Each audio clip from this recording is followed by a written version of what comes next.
ਵਾਹਿਗੁਰੂ ਜੀ ਕਾ ਖਾਲਸਾ ਵਾਹਿਗੁਰੂ ਜੀ ਕੀ ਫਤਿਹ। ਸਤਨਾਮ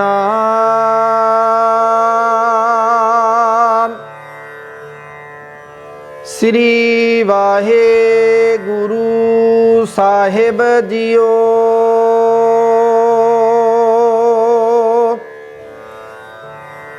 ਰਾਗ ਦੇਵ ਗੰਧਾਰੀ ਮਹੱਲਾ ਪੰਜਵਾਂ।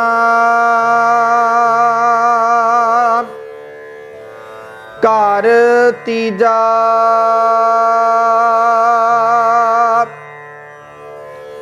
ਇਕ ਓੰਕਾਰ ਸਤਿਗੁਰ ਪ੍ਰਸਾਦ।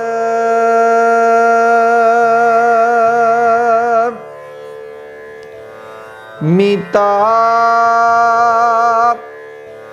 ਐਸੇ ਹਰ ਜਿਉ ਪਾਏ, ਛੋੜ ਨਾ ਜਾਈ ਸਦ ਹੀ ਸੰਗੇ। ਆਨ ਦਿਨ ਗੁਰ ਮਿਲ ਗਾਏ,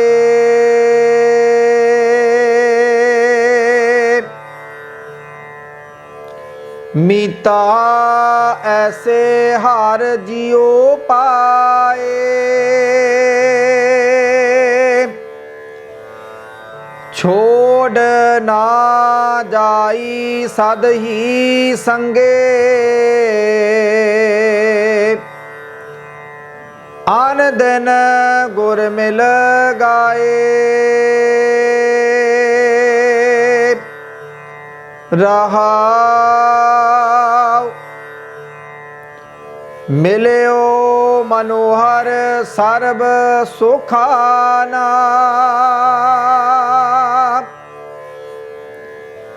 ਤਿਆਗ ਨਾ ਕਤਹੂ ਜਾਏ,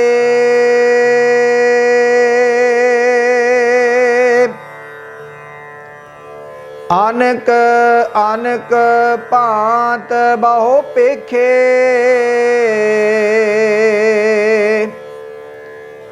ਪ੍ਰਿਯ ਰੋਮ ਨਾ ਸਮਸਰ ਲਾਏ,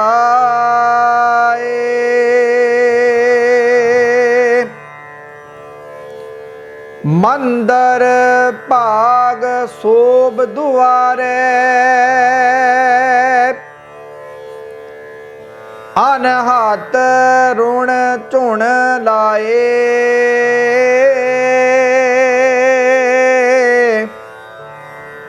ਕਹੋ ਨਾਨਕ ਸਦਾ ਰੰਗ ਮਾਣੇ। ਗ੍ਰਹਿ ਪ੍ਰਹਿ ਥੀਤੇ ਸਦ ਥਾਏ,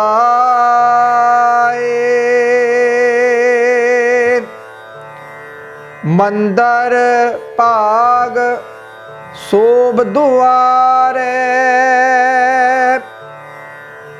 ਅਨਹਤ ਰੁਣ ਚੁਣ ਲਾਏ,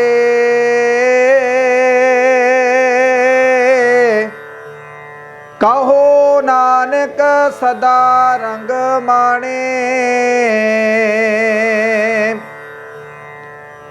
ਗ੍ਰਹਿ ਪ੍ਰਹਿ ਥੀਤੇ ਸਦ ਥਾਏ।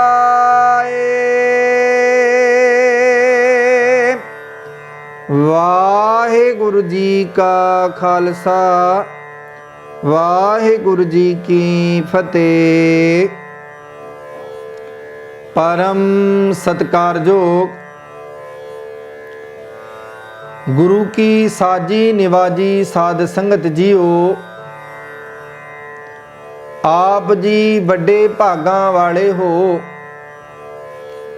ਜੋ ਕਿ ਆਪ ਜੀ ਨੇ ਅੱਜ ਦੇ ਪਾਵਨ ਅੰਮ੍ਰਿਤਮਈ ਬਚਨ ਸਰਵਣ ਕੀਤੇ ਹਨ। ਧੰਨ ਧੰਨ ਸਾਹਿਬ ਸ੍ਰੀ ਗੁਰੂ ਰਾਮਦਾਸ ਜੀ ਦੇ ਦਰ, ਸੱਚਖੰਡ ਸ੍ਰੀ ਦਰਬਾਰ ਸਾਹਿਬ ਅੰਮ੍ਰਿਤਸਰ ਤੋਂ ਅੰਮ੍ਰਿਤ ਵੇਲੇ ਸਾਹਿਬ ਸ੍ਰੀ ਗੁਰੂ ਗ੍ਰੰਥ ਸਾਹਿਬ ਜੀ ਮਹਾਰਾਜ ਨੇ ਕਿਰਪਾ ਕੀਤੀ। ਸੋਹਣੇ ਸਿੰਘਾਸਣ ਤੇ ਸੁਭਾਏਮਾਨ ਪ੍ਰਕਾਸ਼ਵਾਨ ਹੋ ਕੇ ਪਾਤਸ਼ਾਹ ਜੀ ਨੇ ਇਹ ਅੰਮ੍ਰਿਤਮਈ ਬਚਨਾਂ ਦੀ ਦਾਤ ਪਾਵਨ ਮੁਖਵਾਗ ਦੇ ਰੂਪ ਦੇ ਵਿੱਚ ਸਮੁੱਚੇ ਲੋਕ ਭਲਾਈ ਲਈ ਅਤੇ ਮਾਨਵ ਜਾਤੀ ਦੇ ਲਈ, ਸਮੁੱਚੇ ਸੰਸਾਰ ਦੇ ਲਈ ਗੁਰੂ ਪਾਤਸ਼ਾਹ ਜੀ ਨੇ ਇਹ ਪਾਵਨ ਬਚਨ ਬਖਸ਼ਿਸ਼ ਕੀਤੇ ਹਨ। ਸੋ ਆਪ ਸਮੂਹ ਸਾਧ ਸੰਗਤ ਨੇ ਬੜੇ ਪਿਆਰ ਅਤੇ ਸਤਿਕਾਰ ਦੇ ਨਾਲ ਇਹਨਾਂ ਪਾਵਨ ਬਚਨਾਂ ਨੂੰ ਸਰਵਣ ਕਰਕੇ ਆਪਣੇ ਜੀਵਨ ਸਫਲ ਕੀਤੇ ਹਨ। ਆਓ ਸਾਧ ਸੰਗਤ ਜੀਓ, ਆਪਾਂ ਸਾਰੇ ਹੀ ਯਤਨ ਕਰੀਏ, ਮਨ ਬਿਰਤੀਆਂ ਨੂੰ ਇਕਾਗਰ ਕਰੀਏ ਅਤੇ ਸੁਰਤਮਈ ਹਾਜ਼ਰੀਆਂ ਲਵਾਈਏ ਗੁਰੂ ਰਾਮਦਾਸ ਜੀ ਦੇ ਦਰ ਸੱਚਖੰਡ ਸ੍ਰੀ ਦਰਬਾਰ ਸਾਹਿਬ ਧੰਨ ਧੰਨ ਸਾਹਿਬ ਸ੍ਰੀ ਗੁਰੂ ਗ੍ਰੰਥ ਸਾਹਿਬ ਮਹਾਰਾਜ ਜੀ ਦੇ ਚਰਨਾਂ ਕਮਲਾਂ ਦੇ ਵਿੱਚ ਕਰੀਏ ਧਿਆਨ, ਸੁਰਤ ਨੂੰ ਟਿਕਾਈਏ ਤਾਂ ਕਿ ਗੁਰੂ ਪਾਤਸ਼ਾਹ ਜੀ ਸਾਡੇ ਤੇ ਮਿਹਰ ਕਰਨ, ਸਾਡੇ ਤੇ ਬਖਸ਼ਿਸ਼ ਕਰਨ। ਸਾਡੀ ਵੀ ਪੜੀ ਸੁਣੀ ਬਾਣੀ ਇਹ ਸਾਡੇ ਲੇਖੇ ਲੱਗ ਜਾਵੇ ਤੇ ਸਾਡੀ ਹਾਜ਼ਰੀ ਵੀ ਉਸ ਦਰ ਤੇ ਪ੍ਰਵਾਨ ਹੋ ਜਾਵੇ। ਸੋ ਸਾਧ ਸੰਗਤ ਜੋ ਅੱਜ ਦੇ ਇਹ ਪਾਵਨ ਅੰਮ੍ਰਿਤਮਈ ਬਚਨ ਧੰਨ ਧੰਨ ਸਾਹਿਬ ਸ੍ਰੀ ਗੁਰੂ ਗ੍ਰੰਥ ਸਾਹਿਬ ਜੀ ਮਹਾਰਾਜ ਜੀ ਦੇ ਪਾਵਨ ਅੰਗ 533 ਤੇ ਸੁਭਾਏਮਾਨ ਹਨ। ਸਾਰੇ ਇੱਕ ਵਾਰੀ ਕਰੋ ਜੀ ਰਸਨਾ ਨੂੰ ਪਵਿੱਤਰ ਅਤੇ ਪਾਵਨ ਮੁਖਵਾਗ ਦੀ ਵਿਚਾਰ ਨਾਲ ਸਾਂਝ ਕਰਨ ਦਾ ਯਤਨ ਕਰੀਏ ਜੀ। ਆਖੇ ਜੀ ਸਤਨਾਮ ਸ੍ਰੀ ਵਾਹਿਗੁਰੂ ਸਾਹਿਬ ਜੀਓ।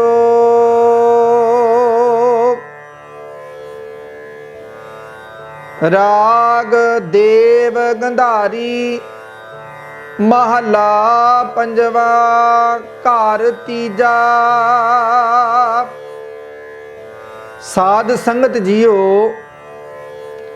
ਦੇਵ ਗੰਧਾਰੀ ਰਾਗ ਦੇ ਵਿੱਚ ਧੰਨ ਧੰਨ ਸਾਹਿਬ ਸ੍ਰੀ ਗੁਰੂ ਨਾਨਕ ਦੇਵ ਜੀ ਦੇ ਪੰਜਵੇਂ ਸਰੂਪ ਸਤਿਗੁਰ ਸਾਹਿਬ ਸ੍ਰੀ ਗੁਰੂ ਅਰਜਨ ਦੇਵ ਜੀ ਮਹਾਰਾਜ ਬਾਣੀ ਦੇ ਬੋਹਿਤ, ਨਿਮਰਤਾ ਦੇ ਪੁੰਜ, ਸ਼ਾਂਤੀ ਦੇ ਦਾਤੇ, ਸ਼ਹੀਦਾਂ ਦੇ ਸਰਤਾਜ ਗੁਰੂ ਪਾਤਸ਼ਾਹ ਜੀ ਆਪਣੇ ਪਾਵਨ ਮੁਖਾਰਬਿੰਦ ਤੋਂ ਇਹਨਾਂ ਪਾਵਨ ਬਚਨਾਂ ਨੂੰ ਸਰਵਣ ਕਰਵਾ ਰਹੇ ਹਨ ਤੇ ਸਾਨੂੰ ਸਾਰੇ ਜਗਤ ਨੂੰ ਇਸ ਉਪਦੇਸ਼ ਦੇ ਵਿੱਚ ਸਮਝਾਵਨਾ ਕਰ ਰਹੇ ਹਨ। ਸੋ ਆਓ ਸਾਧ ਸੰਗਤ ਜੋ ਸਾਰੇ ਹੀ ਉਹਨਾਂ ਪਾਵਨ ਬਚਨਾਂ ਨਾਲ ਜੁੜੀਏ ਜੋ ਗੁਰੂ ਪਾਤਸ਼ਾਹ ਜੀ ਨੇ ਰਾਗ ਦੇਵ ਗੰਧਾਰੀ ਦੇ ਵਿੱਚ ਬਖਸ਼ਿਸ਼ ਕੀਤੇ ਹਨ। ਘਰ ਤੀਜਾ ਭਾਵ ਤੀਸਰੇ ਘਰ ਦੇ ਵਿੱਚ ਇਸ ਪਾਵਨ ਮੁਖਵਾਕ ਨੂੰ ਗਾਉਣ ਦਾ ਗੁਰੂ ਪਾਤਸ਼ਾਹ ਨੇ ਗਾਉਣ ਦੀ ਬੰਦਸ਼ ਕੀਤੀ ਹੈ। ਜਿਹੜੇ ਗੁਰੂ ਘਰ ਦੇ ਕੀਰਤਨੀਏ ਹਨ, ਜਿਨ੍ਹਾਂ ਨੂੰ ਗੁਰਮਤਿ ਸੰਗੀਤ ਦਾ ਗਿਆਨ ਹੈ, ਉਹਨਾਂ ਨੂੰ ਇਹਨਾਂ ਘਰ ਤੀਸਰੇ ਬਾਰੇ ਪਤਾ ਹੈ। ਇੱਕ ਓੰਕਾਰ ਸਤਿਗੁਰ ਪ੍ਰਸਾਦ। ਸਾਧ ਸੰਗਤ ਜੋ ਇੱਥੇ ਗੁਰੂ ਪਾਤਸ਼ਾਹ ਜੀ ਫਰਮਾਨ ਕਰਦੇ ਨੇ ਇੱਕ ਓੰਕਾਰ ਸਤਿਗੁਰ ਪ੍ਰਸਾਦ, ਭਾਵ ਕਿ ਇੱਕ ਪਰਮਾਤਮਾ ਹੈ, ਪਰਮਾਤਮਾ ਹੋਰ ਕੋਈ ਦੂਸਰਾ ਨਹੀਂ। ਉਸ ਦੀਆਂ ਜੋਤਾਂ ਵੱਖਰੋ ਵੱਖਰੀ ਹੋ ਸਕਦੀਆਂ ਹਨ, ਲੇਕਿਨ ਉਹ ਪਰਮਾਤਮਾ ਇੱਕ ਹੀ ਹੈ। ਜਿਵੇਂ ਗੁਰੂ ਪਾਤਸ਼ਾਹ ਜੀ ਫਰਮਾਨ ਕਰਦੇ ਨੇ ਸਭ ਮੈਂ ਜੋਤ ਜੋਤ ਹੈ ਸੋਏ ਤਿਸ ਦਾ ਚਾਨਣ, ਸਭ ਮੈਂ ਚਾਨਣ ਹੋਏ। ਭਾਵ ਉਹ ਮਾਲਕ ਤੇ ਇੱਕ ਹੈ, ਪਰਮਾਤਮਾ ਇੱਕ ਹੈ, ਲੇਕਿਨ ਉਸ ਦੇ ਜੋਤ, ਉਸ ਦੇ ਰੂਪ, ਉਸ ਦੇ ਨਾਮ ਬੇਅੰਤ ਹਨ। ਤੇਰੇ ਕਵਨ ਕਵਨ ਗੁਣ ਕਹਿ ਕਹਿ ਗਾਵਾਂ, ਤੂੰ ਸਾਹਿਬ ਗੁਣੀ ਨਿਧਾਨਾ, ਤੁਮਰੀ ਮਹਿਮਾ ਵਰਨ ਨਾ ਸਾਕੂੰ, ਤੂੰ ਠਾਕੁਰ ਊਚ ਭਗਵਾਨਾ। हे ਮੇਰੇ ਮਾਲਕ ਗੁਰੂ ਪਾਤਸ਼ਾਹ ਜੀਓ, ਆਪ ਜੀ ਦੇ ਨਾਮ ਅਨੇਕ ਹਨ, ਆਪ ਜੀ ਦੇ ਰੂਪ ਬੇਅੰਤ ਹਨ। ਮੈਂ ਕਿਹੜੇ ਨਾਮ ਦਾ ਸਿਮਰਨ ਕਰਾਂ, ਕਿਹੜੇ ਰੂਪ ਨੂੰ ਆਪਣੇ ਅੰਦਰ ਹਿਰਦੇ ਰੂਪੀ ਘਰ ਵਿੱਚ ਟਿਕਾਵਾਂ। ਉਸ ਦੇ ਲਈ ਗੁਰੂ ਪਾਤਸ਼ਾਹ ਜੀ ਸਾਨੂੰ ਸਮਝਾ ਰਹੇ ਨੇ, ਭਲਿਆ ਜਦੋਂ ਤੂੰ ਗੁਰੂ ਦੇ ਕੋਲ ਆ ਗਿਆ ਨਾ, ਜਦੋਂ ਤੂੰ ਗੁਰੂ ਦੀ ਸ਼ਰਨ ਵਿੱਚ ਆ ਗਿਆ, ਉਦੋਂ ਤੈਨੂੰ ਗੁਰੂ ਨੇ ਆਪਣੇ ਆਪ ਸਮਝਾ ਦੇਣਾ ਹੈ। ਗੁਰੂ ਨੇ ਆਪਣੇ ਆਪ ਕਿਰਪਾ ਕਰ ਦੇਣੀ ਹੈ। ਕਿਨਕਾ ਇੱਕ ਜਿਸ ਜੀ ਵਸਾਵੇ, ਤਾਂ ਕਿ ਮਹਿਮਾ ਗਨੀ ਨਾ ਆਵੇ। ਕਾਂਖੀ ਏਕੈ ਦਰਸ ਤੁਹਾਰੋ, ਨਾਨਕ ਉਨ ਸੰਗ ਮੋਹਿ ਉਦਾਰੋ। ਪਾਵਨ ਸੁਖਮਨੀ ਸਾਹਿਬ ਦੇ ਵਿੱਚ ਆਪਾਂ ਰੋਜ਼ ਇਹਨਾਂ ਪੰਕਤੀਆਂ ਨੂੰ ਪੜ੍ਹਦੇ ਹਾਂ, ਲੇਕਿਨ ਕਦੇ ਸਾਧ ਸੰਗਤ ਜੋ ਮਨ ਕਰਕੇ ਵੀ ਪੜ੍ਹ ਲਈਏ, ਕਦੇ ਇਹਨਾਂ ਪੰਕਤੀਆਂ ਨੂੰ ਹਿਰਦੇ ਰੂਪੀ ਘਰ ਵਿੱਚ ਵੀ ਵਸਾ ਲਈਏ, ਤਾਂ ਕਿ ਸਾਨੂੰ ਸਮਝ ਆਵੇ ਕਿ ਕਿਨਕਾ ਇੱਕ ਜਿਸ ਜੀ ਵਸਾਵੇ, ਭਾਵ ਕਿਣ ਮਾਤਰ ਦਾ ਕੀ ਗੁਰੂ ਪਾਤਸ਼ਾਹ ਜੀ ਨੇ ਅਰਥ ਦੱਸਿਆ ਹੈ। ਸਾਧ ਸੰਗਤ ਜੋ ਇੱਕ ਅਕਸ਼ਰ ਵੀ ਗੁਰਬਾਣੀ ਦਾ ਹਿਰਦੇ ਰੂਪੀ ਘਰ ਵਿੱਚ ਟਿਕ ਜਾਵੇ ਨਾ, ਤੇ ਸਾਡਾ ਜਿਹੜਾ ਜੀਵਨ ਹੈ ਸਫਲ ਹੋ ਜਾਵੇਗਾ। ਕਵੀ ਦੇ ਬੜੇ ਪਾਵਨ ਬਚਨ ਹਨ, ਬੋਲ ਹਨ, ਆਓ ਸਰਵਣ ਕਰੀਏ। ਲਿਖਦਾ ਹੈ, ਕੋਡਾ ਸੀ ਜੋ ਕੋਡੀਆਂ ਦਾ ਲੱਖਾਂ ਦਾ ਬਣਾਏ ਦਿੱਤਾ, ਚੋਰ ਮਨ ਹੋਰ ਹੋਏ ਰੋਏ ਕੇ ਪੁਕਾਰਿਆ। ਸੱਜਣਾ ਦੇ ਨਾਮ ਹੇਠਾਂ ਠੱਗ ਦਾ ਜਹਾਨ ਸਾਰਾ, ਠੱਗ ਕਰਤਾ ਆਪ ਹੱਥ ਕੰਨਾਂ ਨੂੰ ਲਗਾ ਲਿਆ। ਹੋਈ ਜੋ ਸ਼ਰਮ ਸਾਰੀ ਬਲੀ ਕੰਧਾਰੀ ਤਾਈ, ਇੱਕ ਹੱਥ ਨਾਲ ਜਾ ਪਹਾੜੀ ਨੂੰ ਖਿਲਾਰਿਆ। ਅੱਗੇ ਕਵੀ ਲਿਖਦਾ ਹੈ, ਕਿਹੜੇ ਕਿਹੜੇ ਦੱਸਾਂ ਮੈਂ ਤੇਰੇ ਗੁਣ ਮਾਲਕ, ਕਿਹੜੇ ਕਿਹੜੇ ਦੱਸਾਂ ਤੇਰੇ ਗੁਣ ਜਿਹੜੇ ਹਨ ਬੇਅੰਤ ਹਨ। ਤੂੰ ਕੋਡਿਆਂ ਵਰਗਿਆਂ ਰਾਖਸ਼ਾਂ ਨੂੰ ਸੰਤ ਬਣਾ ਦਿੱਤਾ, ਤੂੰ ਸੱਜਣ ਵਰਗੇ ਠੱਗਾਂ ਤੇ ਕਿਰਪਾ ਕੀਤੀ, ਤੇ ਉਹਨਾਂ ਨੂੰ ਸਿੱਖੀ ਦਾ ਪ੍ਰਚਾਰਕ ਥਾਪ ਦਿੱਤਾ। ਤੂੰ ਕਿਰਪਾ ਕੀਤੀ ਬਲੀ ਕੰਧਾਰੀ ਵਰਗੇ ਜਿਹੜੇ ਅਹੰਕਾਰ ਦੇ ਵਿੱਚ ਸਨ, ਉਹਨਾਂ ਨੂੰ ਵੀ ਤੂੰ ਸੱਜਣ ਬਣਾ ਦਿੱਤਾ, ਭਾਵ ਉਹਨਾਂ ਨੂੰ ਵੀ ਮਨੁੱਖ ਦੀ ਜਾਤੀ ਦੀ ਸੇਵਾ ਲਈ ਲਾ ਦਿੱਤਾ। ਇਹ ਸਾਰੇ ਗੁਣ ਗੁਰੂ ਪਾਤਸ਼ਾਹ ਜੀ ਦੇ ਹਨ, ਤੇ ਗੁਰੂ ਪਾਤਸ਼ਾਹ ਜੀ ਸਾਨੂੰ ਸਮਝਾ ਰਹੇ ਨੇ, ਭਾਈ ਸਿਰਫ ਲੋੜ ਹੈ ਇੱਕ ਥਾਂ ਟਿਕਣ ਦੀ, ਲੋੜ ਹੈ ਇੱਕ ਗੁਰੂ ਤੇ ਵਿਸ਼ਵਾਸ ਬਣਾ ਲਈਏ ਅਸੀਂ। ਕਿਉਂਕਿ ਜਦੋਂ ਸਾਨੂੰ ਲੋੜ ਹੁੰਦੀ ਹੈ, ਅਸੀਂ ਗੁਰੂ ਦੇ ਦਰ ਤੇ ਉਦੋਂ ਹੀ ਆ ਕੇ ਆਪਣੀਆਂ ਆਪਣੀਆਂ ਮੰਗਾਂ ਲੋੜਦੇ ਹਾਂ। ਇਹ ਵੀ ਸਹੀ ਹੈ ਕਿ ਅਸੀਂ ਇਸੇ ਦਰ ਤੋਂ ਮੰਗਣਾ ਹੈ, ਲੇਕਿਨ ਸਾਧ ਸੰਗਤ ਜੋ ਕਦੇ ਇਹ ਵੀ ਤਾਂ ਸੋਚ ਕੇ ਵੇਖ ਲਈਏ, ਜਿਸ ਮਾਲਕ ਤੋਂ ਅਸੀਂ ਮੰਗਾਂ ਮੰਗਦੇ ਹਾਂ, ਕਦੇ ਉਸ ਮਾਲਕ ਨੂੰ ਮੰਗ ਕੇ ਵੇਖ ਲਈਏ, ਤੇ ਸਾਧ ਸੰਗਤ ਜੋ ਫਿਰ ਸਾਨੂੰ ਕਿਸੇ ਮੰਗਣ ਦੀ ਲੋੜ ਨਹੀਂ ਪਵੇਗੀ। मांगना मांगन नीका हर जस गुर ते मांगना, जागना जागन नीका हर कीर्तन में जागना। मंग कर गुरु तो, गुरु दे जस दी मंग कर, गुरु दे नाम दी मंग कर। ये दुनियावी जेड़ियां दातां हन, दुनियावी मंगां जेड़ियां हन, ये सिर्फ दुनिया तिकर हन। जे किते तू गुरु दा जस मंग लिया, गुरु परमात्मा दा नाम मंग लिया, ते साध संग जो तेरी संसार विच भी शोभा होवेगी, संसार तो मगरों भी तेरी शोभा होवेगी। गुरु पातशाह जी फरमान करते हैं, मांगो राम ते एक दान, सगल मनोरथ पूर्ण होवे, सिमरो तुमरा नाम। जे कुछ मंगना है ते उस मालक तो उस दे नाम दी खैर मंग। एक कदे झोली अड्डनी है ते परमात्मा दे नाम दी दात मंग। कदे अरदास विच तेरे हथ उठदे हन ते अरदास विच इहो आख्या कर, नानक नाम चढ़दी कला, तेरे भाणे सरबत दा भला। जदों तू सरबत दा भला मंगेगा, तेरा अपने आप गुरु ने भला कर देना। सो गुरु पातशाह जी फरमान करते हैं, भाई वो मालिक एक है, वाहिगुरु आप जेड़ा सारियां विच रमिया होया है, ते वो गुरु दे कोल ही सानू उस दी प्राप्ति हो सकती है। मीता ऐसे हर जियो पाए, छोड़ ना जाई सद ही संगे, आन दिन गुर मिल गाए।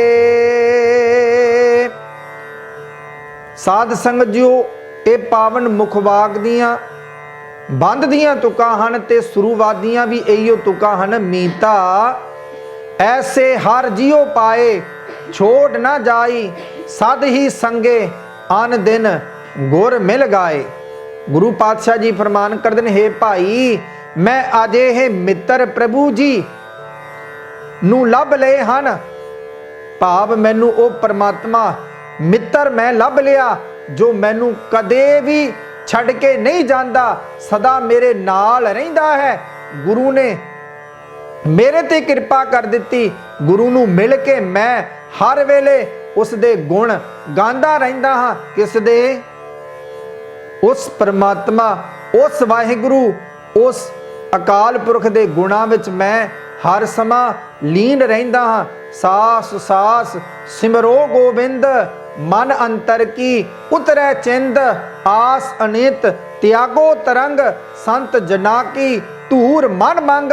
आप छोड़ बेनती करो, साध संग अगन सागर तरो। हर धन के भर लियो भंडार, नानक गुर पूरे नमस्कार। जदों तू पूरे गुरु दी शरण विच आ गया ते गुरु ने किरपा कर देनी है, वो मालिक ही तेरा मित्र बना देना है। असी मन नाल विचार करके देखिए, साडे मित्र बहुत हैं, लेकिन मित्र उदों तक ही हैं जदों तक साडे कोल धन पैसा महल बाणियां हैं, सुख हैं, साधन हैं। लेकिन जदों ये सुख साधन खत्म हो जाते हैं तो दुनियावी मित्र सानू छड़ देंदे हैं। फिर सानू वो परमात्मा मित्र याद आउंदा है जिहड़ा असी कदे जिस दे नाल मित्रता ना कीती। जे असी शुरू तो ही उस मालिक नू मित्र बना के रखीए तो साध संगत जीओ फिर सानू कदे भी जीवन विच औकड़ा नहीं आ सकदियां। रहाओ मिलियो मनोहर सर्ब सुखाना, त्याग ना कतहूं जाए। पातशाह जी फरमान करते हैं, हे भाई मेरे मन नू मोह लैण वाला, मैनू सारे सुख देण वाला प्रभु मिल पिया है। भाव मैनू होर किसे दी लोड़ नहीं। क्यों? क्योंकि उस परमात्मा ने मेरे ते कृपा कर दी। वो मेरे अंग संग है, मैनू छड़ के वो हर वेले मेरे ही नाल है, मैनू छड़दा नहीं कदे भी, किते भी वो मैनू छड़ के नहीं जाता। भाव सुखां दे इकरार करन वाले होर बथेरे अनेकां किस्म दे व्यक्ति सानू वेखण लई मिल सकते हैं, लेकिन साध संग जो जेड़ा दुख विच भी साडे नाल खलोंदा है वो है वो मालिक, वो परमात्मा जेड़ा सानू कदे छड़दा नहीं। अनक अनक भांत बहु पेखे, प्रैरोम ना समसर लाए। गुरु पातशाह जी फरमान करते हैं, भाई मैं अनेकां ही व्यक्ति इहो जे वेख ले हैं, पर कोई भी प्यारे प्रभु दे वर्गा मैनू नहीं मिलिया, ते ना कोई भी प्रभु दी बराबरी कर ही सकता है। वो मेरा मालिक आप अपने विच अपरंपार है। इस करके मैं उस मित्र, उस परमात्मा दी शरण विच आ गया हाँ, जिस दे शरण विच आया मैनू होर किसी दी शरण विच जाण दी लोड़ नहीं। मंदर भाग सोभ दुआरे, अनहत रुण झुण लाए। पातशाह जी फरमान करने रहन, मंदर भाग सोभ दुआरे, अनहत रुण झुण लाए। ते अगली तुक विच गुरु पातशाह जी फरमान करते हैं, भाई कहो नानक सदा रंग माणे, ग्रह प्रह थीते सद थाए। हे नानक आख, धन धन साहिब श्री गुरु अर्जन देव जी महाराज ने पंजवें गुरु नानक पातशाह जी सानू समझा रहे न। गुरु नानक पातशाह जी दे नाम दी मोहर ला के ਜਿਸ ਜੀਵ ਦੇ ਹਿਰਦੇ ਘਰ ਵਿੱਚ ਪ੍ਰਭੂ ਜੀ ਸਦਾ ਲਈ ਆ ਟਿਕਦੇ ਹਨ, ਉਹ ਸਦਾ ਆਤਮਿਕ ਆਨੰਦ ਮਾਣਦਾ ਹੈ। ਉਸ ਦੇ ਹਿਰਦੇ ਘਰ ਵਿੱਚ ਭਾਗ ਜਾਗ ਪੈਂਦਾ ਹੈ। ਉਸ ਦੇ ਹਿਰਦੇ ਵਿੱਚ ਇੱਕ ਰਸ ਧੀਮਾ ਧੀਮਾ ਖੁਸ਼ੀ ਦਾ ਗੀਤ ਹੁੰਦਾ ਰਹਿੰਦਾ ਹੈ।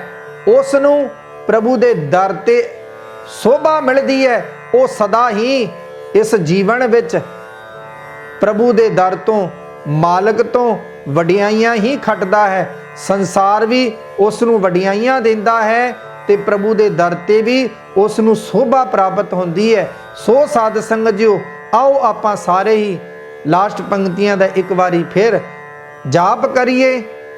ਮੰਦਰ ਭਾਗ ਸੋਭ ਦੁਆਰੈ, ਅਨਹਤ ਰੁਣ ਝੁਣ ਲਾਏ। ਕਹੋ ਨਾਨਕ ਸਦਾ ਰੰਗ ਮਾਣੇ, ਗ੍ਰਹਿ ਪ੍ਰਹਿ ਥੀਤੇ ਸਦ ਥਾਏ। ਸੋ ਸਾਧ ਸੰਗਤ ਜੀਓ, ਆਪ ਜੀ ਵੱਡੇ ਭਾਗਾਂ ਵਾਲੇ ਹੋ।